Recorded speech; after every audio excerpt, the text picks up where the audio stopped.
to not only when you launch your little ones, you also get the opportunity to relaunch you, right? Yes. Thank you so much for listening to this episode of Earrings Off. We want to invite you to subscribe, rate, and leave us a review. You can find us on Facebook at Earrings Off Podcast and on Instagram at The Earrings Off Podcast. Welcome to Earrings Off. I'm Lou. And I'm Teresa. Well, hello, everyone. Today we have with us Hannah Banker. Hannah, welcome to Earrings Off. Thank you so much for having me.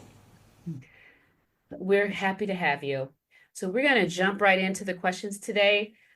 I am so interested in hearing the answer to this one.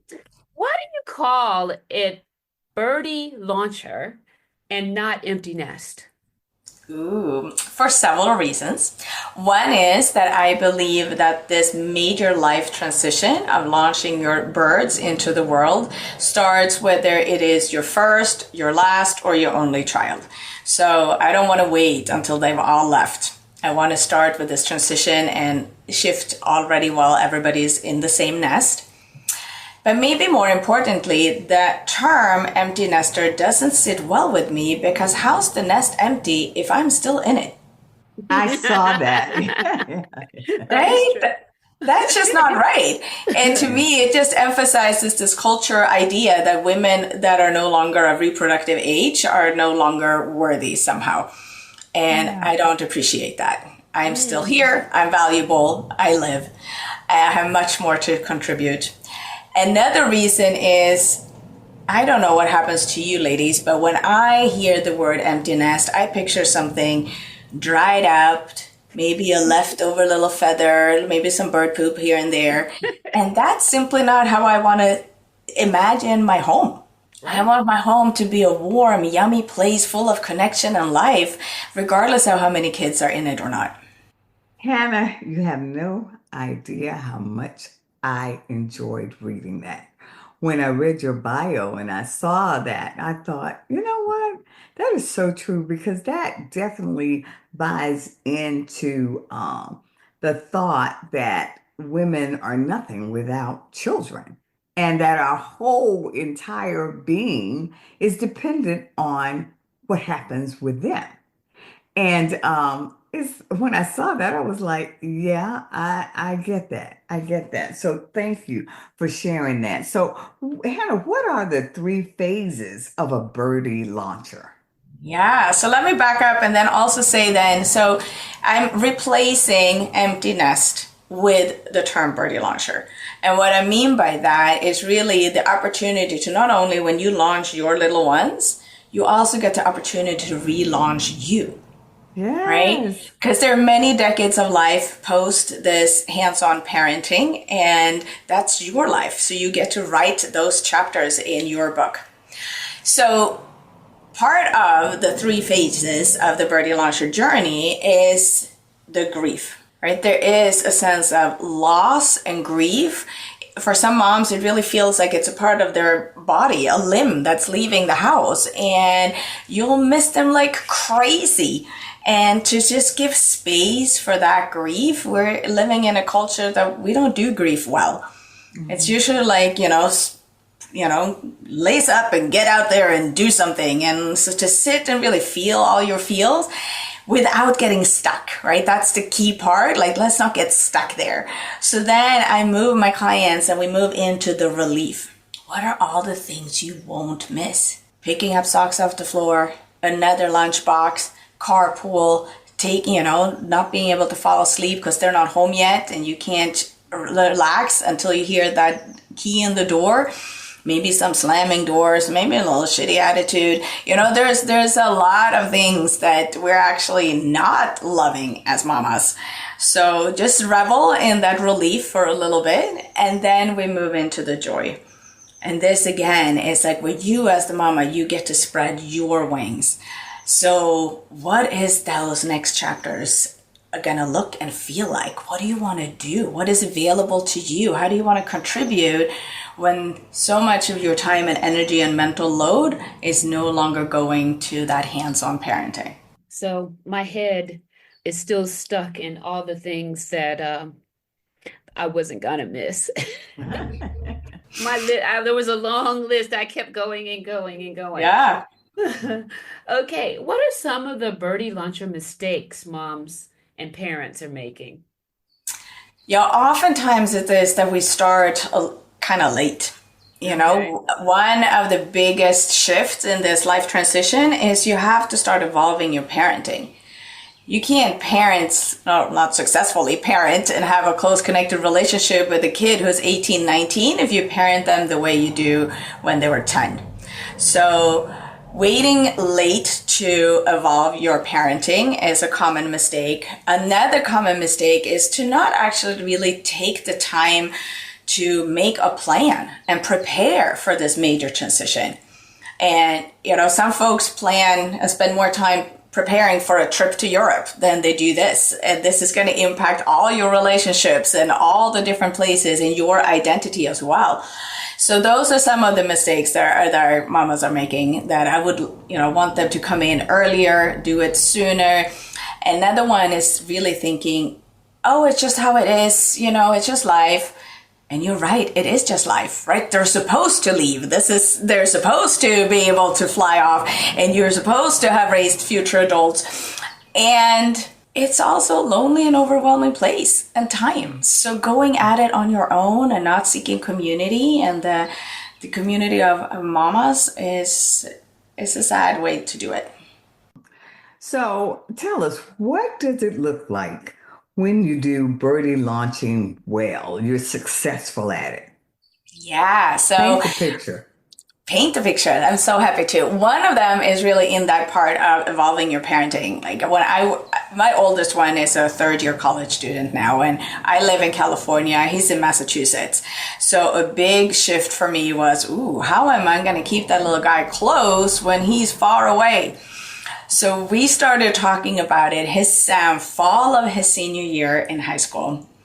I was like, hey kiddo, you know, like I will always be your mama and I will always have that hierarchy. But as you're an emerging adult and you're going to grow, we're going to have more of an like equal relationship. So what do we want that to look and feel like?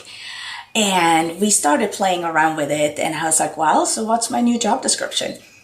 Is it advisor? Is it mentor? Is it coach? Is it a consultant? Is it a sounding board? And of course he said, well, definitely not a coach because that's what you do for work. So I don't want that. I don't want work, mom. But so we ended up, me allowing like the shift to go from mama to mama mentor. So that's one way of doing it well. Another one is really start tending to all these different relationships because there's many of them that will shift and change.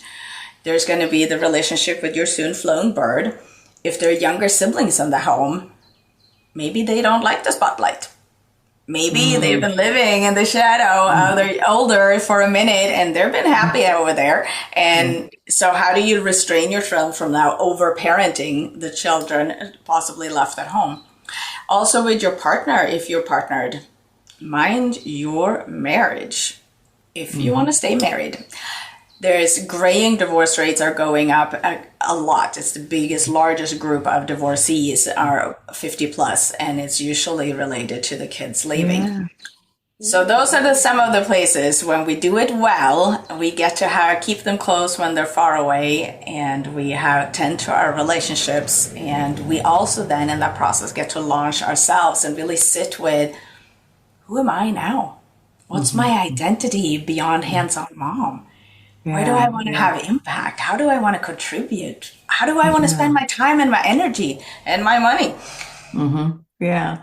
But Hannah, do you find that the clients that you coach, do they struggle at all with feeling guilty about that? Yes. So mamas in this culture, women in general, right? We're being so socialized to feeling guilty. Yeah, we wear that well. Yeah. And this is a misplaced guilt, right? Guilt feels a function in our society, so it's not a bad emotion per se, but when it's misplaced, we shrink.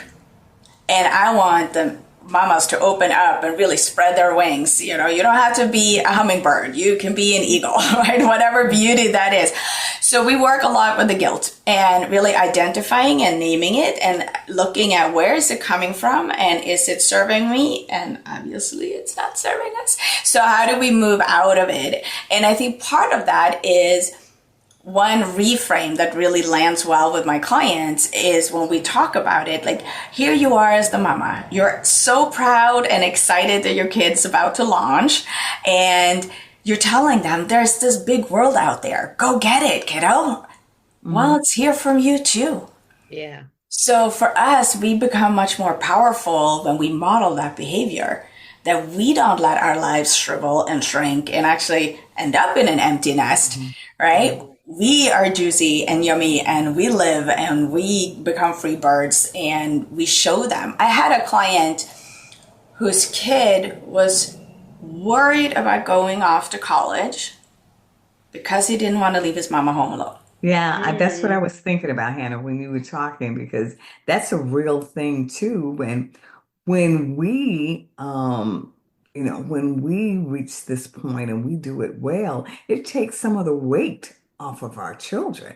They don't have to worry about us. Exactly, right? And that emotional labor, we don't want to put that on our kids. I don't know. Maybe we do. No, kidding.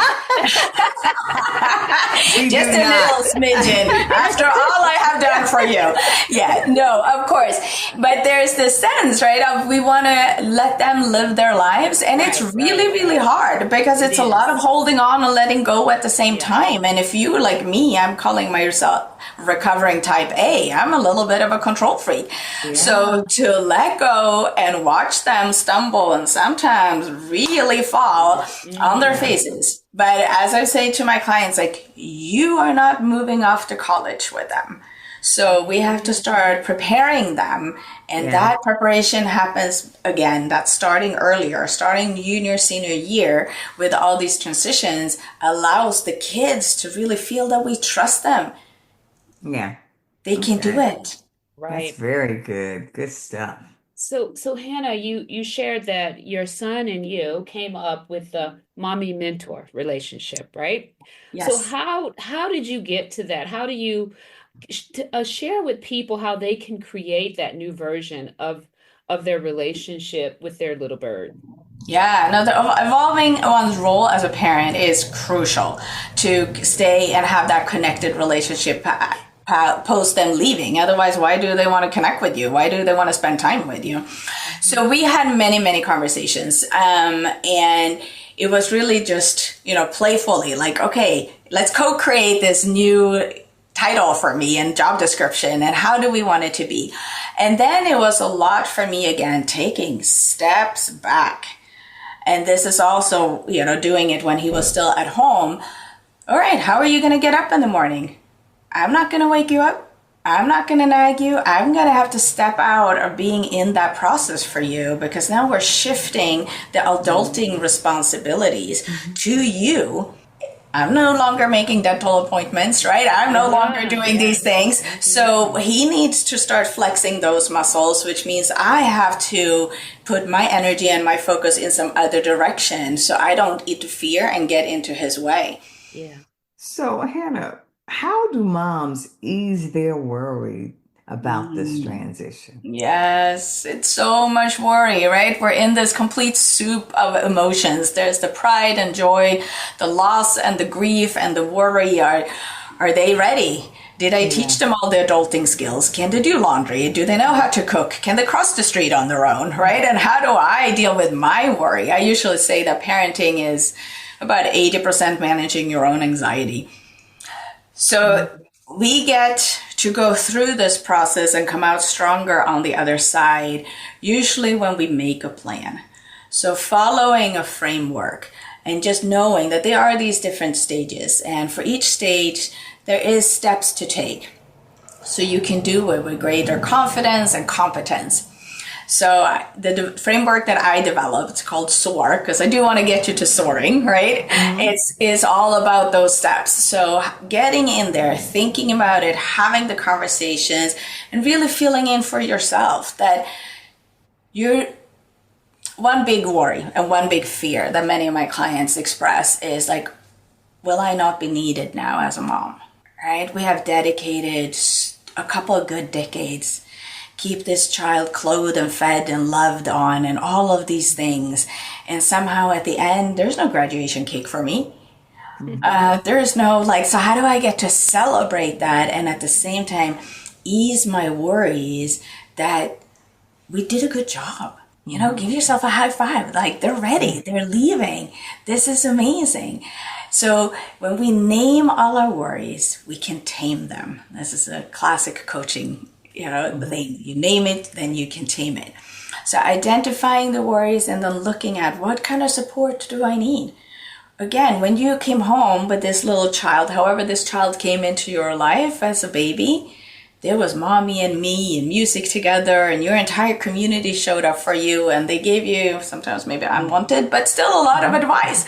So not going at it alone now is really a place where you can ease your worries. There is support and you're entitled to it. You don't have to find yourself at the bottom of the laundry basket anymore. Wow. Okay. Yeah. You mentioned divorce as having an impact once children, leave. What other relationships will change when the kiddos leave the nest? Yeah, so there's obviously the one with your flown bird, and that will be the biggest. Like, how are you going to communicate? How often? Through which channel? You take it for granted that they're coming home for spring break? Mine didn't. It's like, I'm off to Puerto Rico. And I'm like, okay then, right? So that's one. And then we have, the siblings, if there are siblings or other people in the household.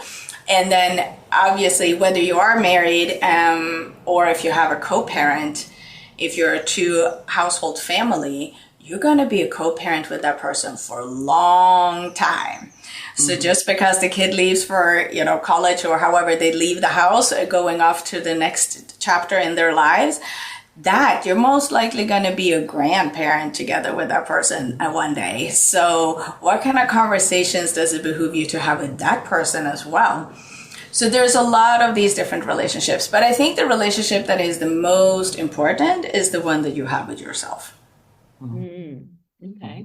So yeah, so as your identity shifts and changes from this hands-on parenting to mama mentor, maybe, if that's the title that your family lands on, there's this shift of, will I be needed? And again, and I will tell you, yes, whether your kid is leaving for college or leaving for some other, going off into adulting, college doesn't parent. Right. So you will be needed. But you will be needed in a different flavor. It will taste and feel and look different. So finding that shift in your identity is crucial.